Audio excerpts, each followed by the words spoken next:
Hello hello బండి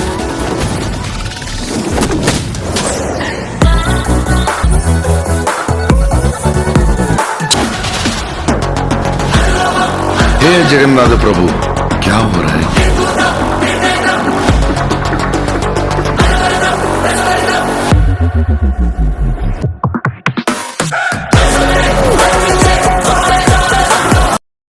अस्सलाम वालेकुम जी, क्या हाल है मेरे भराओं? ठीक हो? तबीयत से ठीक है? फिट फाट तुसी वेखदे पए ने भाई इस टाइम यूट्यूब चैनल पिंड मुंडा 2 ते भाई तुसा ट्रेलर वेख लियो सी।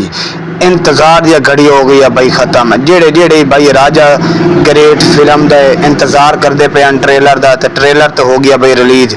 ट्रेलर अगर तुसी वेखो ना, इहदे विच एक्शन, लव ते ड्रोना टाइप बहु है। मैं कहता कि मेरे हिसाब के मुताबिक भाई ये सलार फिल्म, उस तो बाद KGF रंगी, पुष्पा रंगी अगा लग जासी। ये बड़ा ढेर सारा मेरे हिसाब के मुताबिक इस बिजनेस करना वा।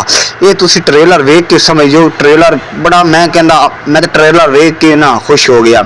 तो नाले फिल्म पता कहती है प्रभास दी, तो प्रभास माशाल्लाह दिया रेबर स्टार है। तो उस तो बाद मैं तो खुद भाई ना इस फिल्म का इंतजार कर रही है। जेड़े जेड़े भाई इस फिल्म का इंतजार कर रहे हैं वो मैनू ना कमेंट में जरूर दसा है। उस तो बाद ये फिल्म किस तरह दी है, तुहानू किवें लगी है, पसंद आई है, ट्रेलर पसंद आया या नहीं आया, तो ये तुसी भाई कमेंट में दसनो सी।